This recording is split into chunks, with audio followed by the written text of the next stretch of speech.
नमस्कार मंडळी, welcome back to my channel. मी शिवानी तुम्हा सर्वांचं माझ्या यूट्यूब चॅनलवर अगदी मनापासून स्वागत करते। आज आपण एक मस्त भन्नाट अशी रेसिपी बनवतोय। बऱ्याच मुलांना ना भाकरी खायला नको असते, अशा वेळी सगळ्या आयांना प्रश्न पडतो की आपण त्यांना भाकरी कशी खाऊ घालायची आणि मुलंही हट्ट करतात की त्यांना भाकरी नको आहे। अशा वेळी आपण एक मस्तपैकी जुगाडू पण तितकीच भन्नाट चवीदार अशी रेसिपी बनवू शकतो। चला तर रेसिपीला करूया लगेचच सुरुवात। तर त्यासाठी इथं बघा मी 1 वाटी ज्वारीचं पीठ घेतलं, त्यामध्ये आपण 2 छोटे चमचे दही वापरूयात। जर दही आवडत नसेल तुम्ही दही स्किप करून ह्याच्यामध्ये 1 लिंबूचा रस किंवा न काही घालता देखील हे रेसिपी बनवू शकता। आता सुरुवातीला दही आणि पीठ हे सगळं बघा मी चांगलंसं मिक्स करून घेतलं।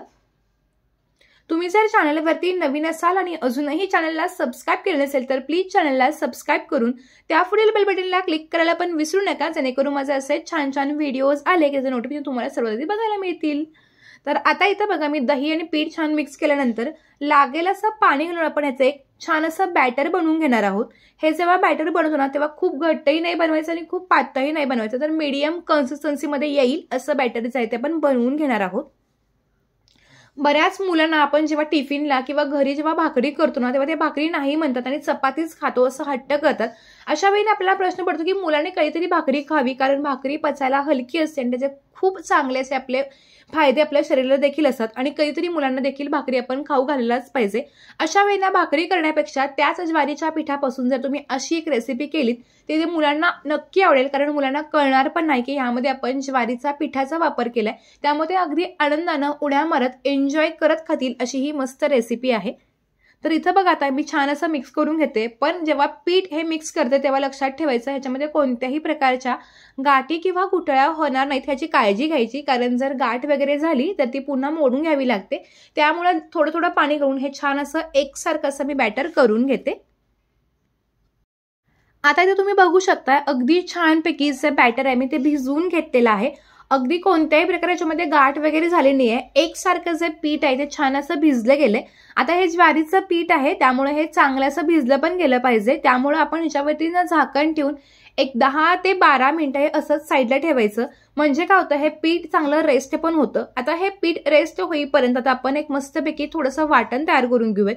त्यासाठी इथं बघा मी खलबत्त्यामध्ये 7 ते 8 लसूण पाकळ्या आणि 4 ते 5 मिरच्या घेतलेत। ह्याच्यामध्ये ना लसूण आणि मिरचीचा फ्लेवर आहे तो खूप छान लागतो, त्यामुळे त्याला खमंगपणा येतो, त्यामुळे हे नक्की वापरा। त्यामध्ये आता आपण 1 चमचा जिरे घातले आणि आता हे सगळं बारीक असं ठेचून घ्यायचं।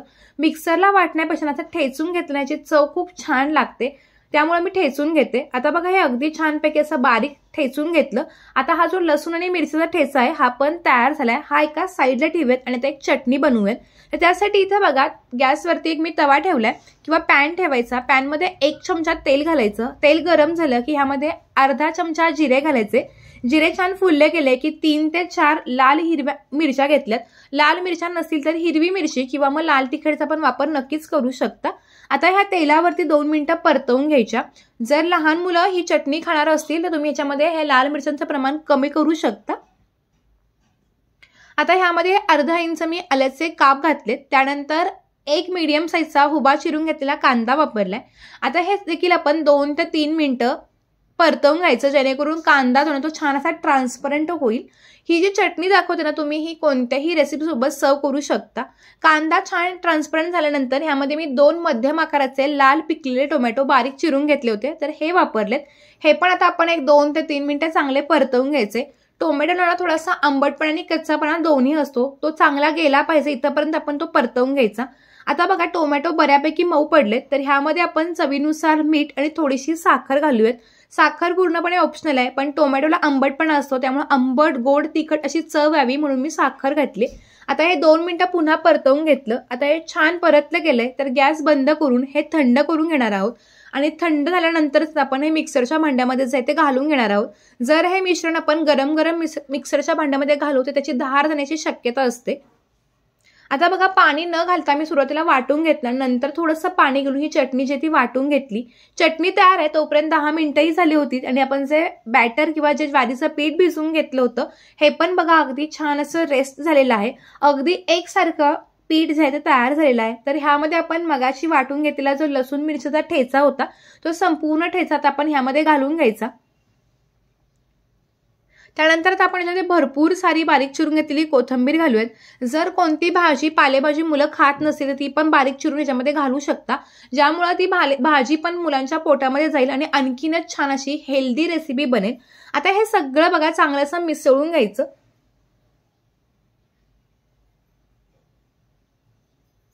बऱ्याच वेळा आपल्याला देखील भाकरी थापायचा कंटाळा येतो, अशा वेळी पटकन पीठ तयार करायचं आणि मस्तपैकी ही रेसिपी बनवायची। अगदी काही मिनिटातच ही रेसिपी तयार होते। आता बघा हे जे बॅटर आहे ना थोडं घट्टसर वाटतंय, म्हणून मी पुन्हा 2 ते 3 चमचे पाणी घालून मध्यम कन्सिस्टन्सीमध्ये येईल असं बॅटर मी जे बनवून घेते।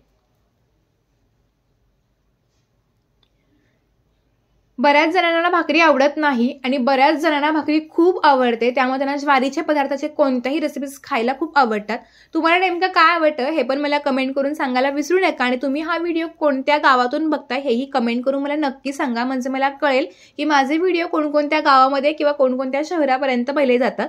आता बघा मी बॅटर अशा पद्धतीचं करून घेतलंय। यामध्ये आता आपण चवीनुसार मीठ घालूयात आणि पुन्हा हे छान असं मिक्स करून घ्यायचं। बॅटर छान असं मिक्स झाल्यानंतर ह्यामध्ये आता आपण 2 चमचे साजूक तूप वापरतोय। तर तुपामुळे काय होतं की ज्वारीचं पीठला थोडंसं वसवसलेपणा असतो किंवा त्याला छान असं बाइंडिंग नसतं, थोडं कोरडं पडतं। तसं होऊ नये म्हणून मी 2 चमचे तूप वापरले। तुम्ही तुपाच्या ऐवजी 2 चमचे तेल पण वापरू शकता। तुपामुळे एक छान मस्त टेस्ट पण येते आणि अगदी खूप छान असा मॉइश्चर असल्यासारखं हे नाश्त्याची रेसिपी तयारही होते। छान असं मिक्स करून घेतलंय। तुम्ही बॅटर बघू शकताय, जास्त घट्टही नाहीये जास्त पातळही नाहीये, अगदी छानपैकी असं जे बॅटर आहे ते मी भिजवून घेतलंय। आता आपण लगेचच रेसिपीला सुरुवात करूयात। त्यासाठी गॅसवरती एक मी नॉनस्टिकचा तवा ठेवला। तुम्ही इथं हवं तर लोखंडी तव्यावर पण ही रेसिपी बनवू शकता। गॅस मोठा देऊन तवा चांगला तापवून घेतला आणि तव्याला छान तेल लावून घ्यायचं। आता व्हिडिओमध्ये दिसतंय अगदी त्या पद्धतीने आपण हा डोसा, धिरडं किंवा घावन हे अशा पद्धतीने गोलाकार पसरवून घ्यायचं। आपण जेव्हा उत्तापा कसा करतो ना तर त्या पद्धतीने मी हे ओतून घेतले। बघा छान असं याला मस्तपैकी गोलाकार आकार दिलाय। आता गॅस अजूनही मोठा होता, ह्याच्यावरती झाकण ठेवायचं म्हणजे वरती ना अजिबात भेगा वगैरे पडत नाहीत। 2 ते 3 मिनिटांनंतर मी झाकण काढून घेतलं, गॅस मध्यम केला।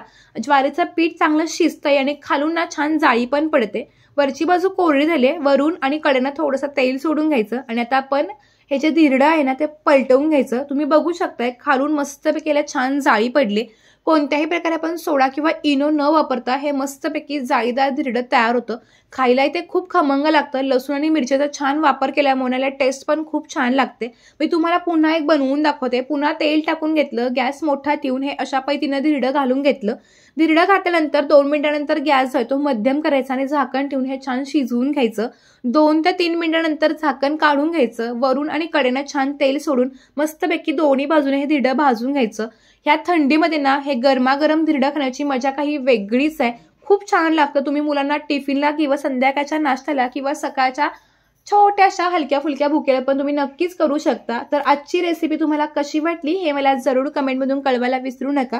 तर आपली बघा जाळीदार धिरडे तयार आहेत। तर छान टोमॅटोच्या चटणी सोबत मी सर्व केले, तुम्ही नुसते देखील खाऊ शकता। आजची रेसिपी कशी वाटली जरूर कळवा। चला तर भेटू एका नवीन आणि इंटरेस्टिंग व्हिडिओ सोबत। तोपर्यंत मस्त राहा, खात राहा आणि सगळ्यात महत्त्वाचं स्वतःची काळजी घेत राहा। धन्यवाद, बाय बाय।